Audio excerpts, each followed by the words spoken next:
Today in studio, we have a very special guest with us, Balbir Singh Sr., who led Team India to its very first Olympic gold victory in 1948.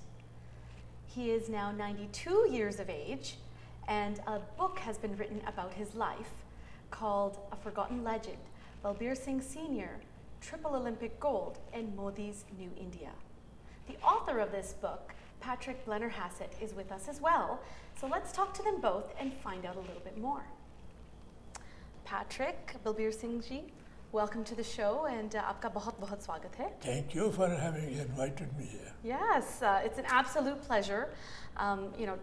What you've done in your life, all of your achievements, is such an inspiration to all. So the very first thing I wanted to ask you was, what was your inspiration to achieve this much in your life?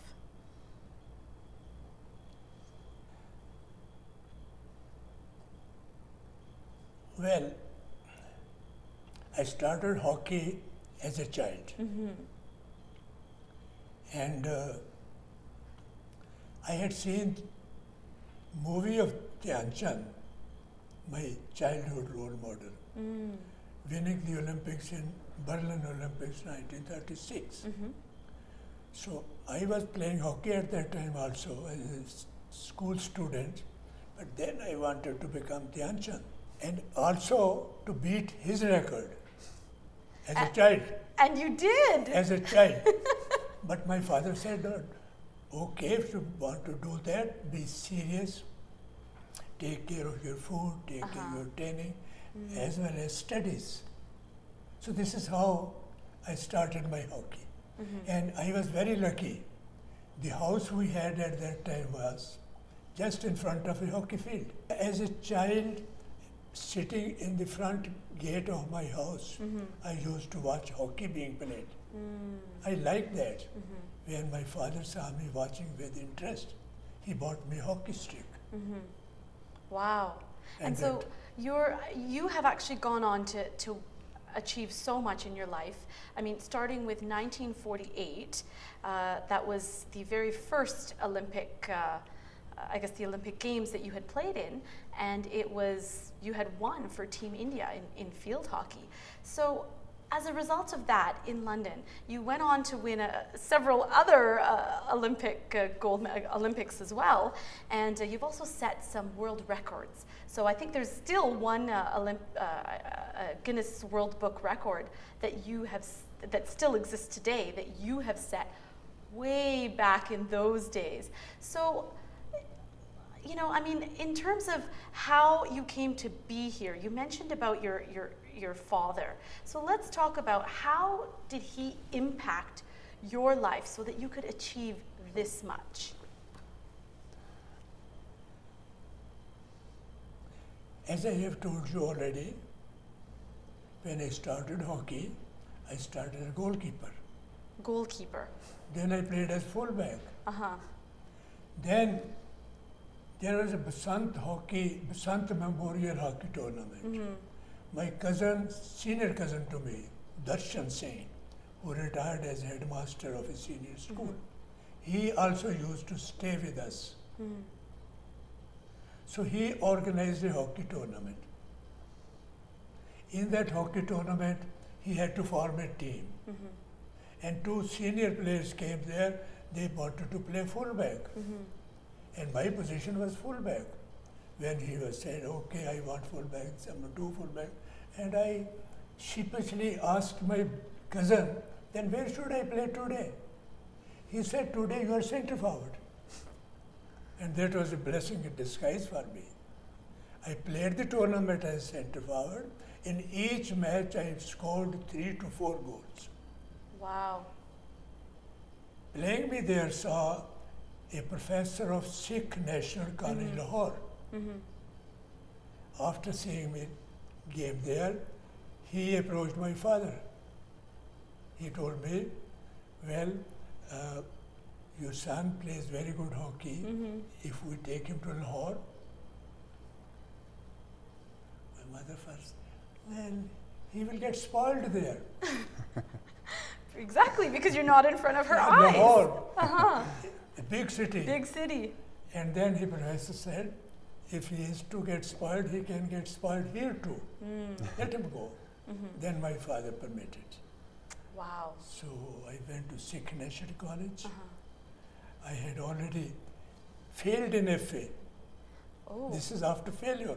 I'm Oh. talking. Wow.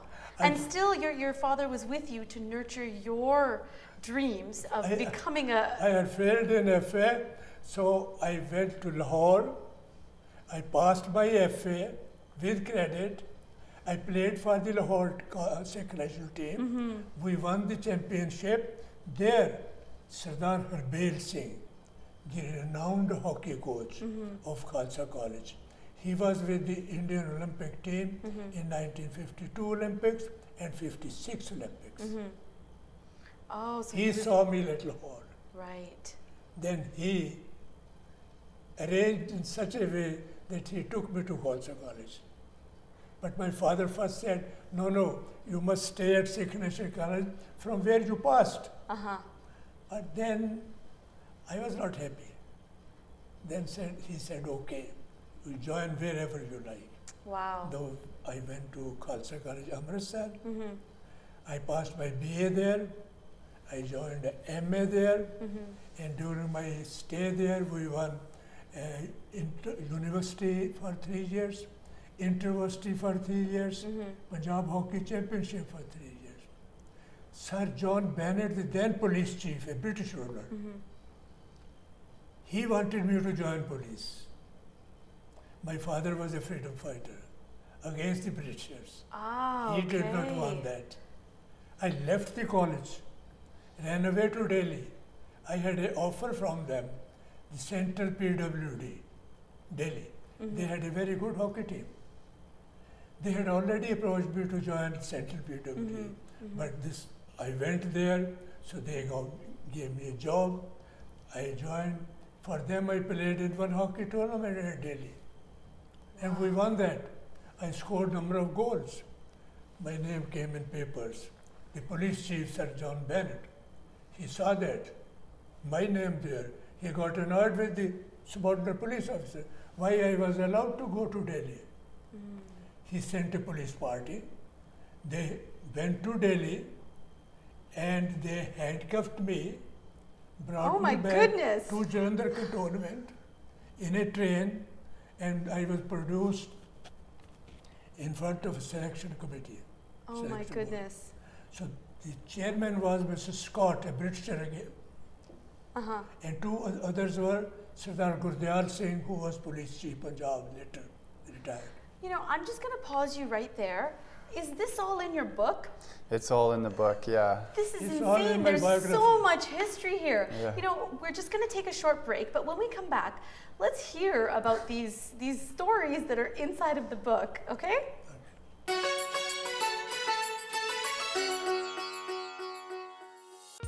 Caring, comfortable, and cutting edge. Pacific Oral Health Center makes dental services accessible and affordable. This dentist's office gave me my life back. I came in here and I saw the work he did. I was shocked. I had teeth again. Regardless of insurance or income status.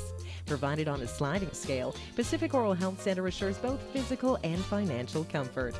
Pacific Oral Health Center. Caring, comfortable, cutting edge.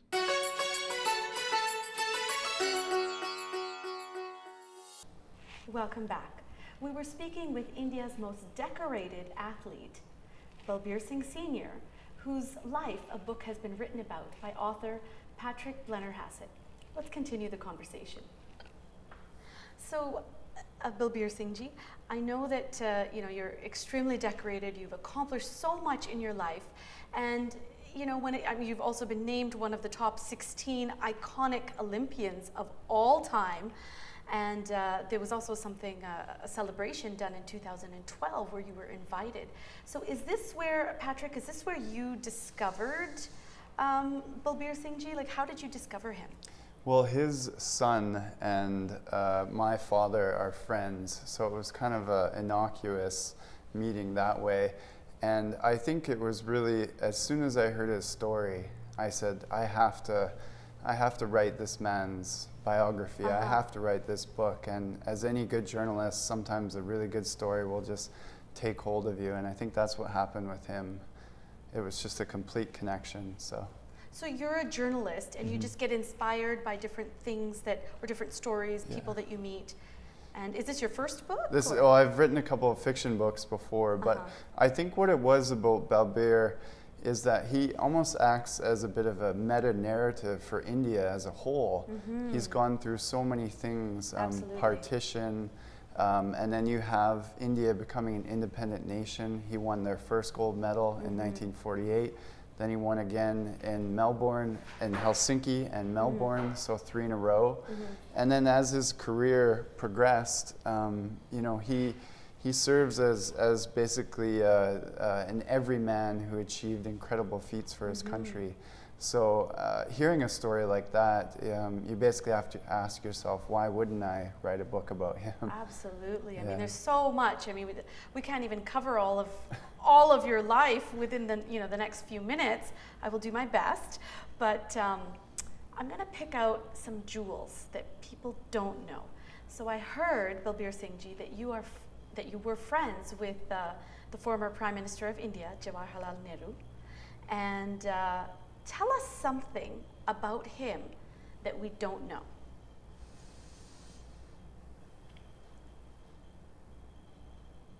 He loved sports. Okay.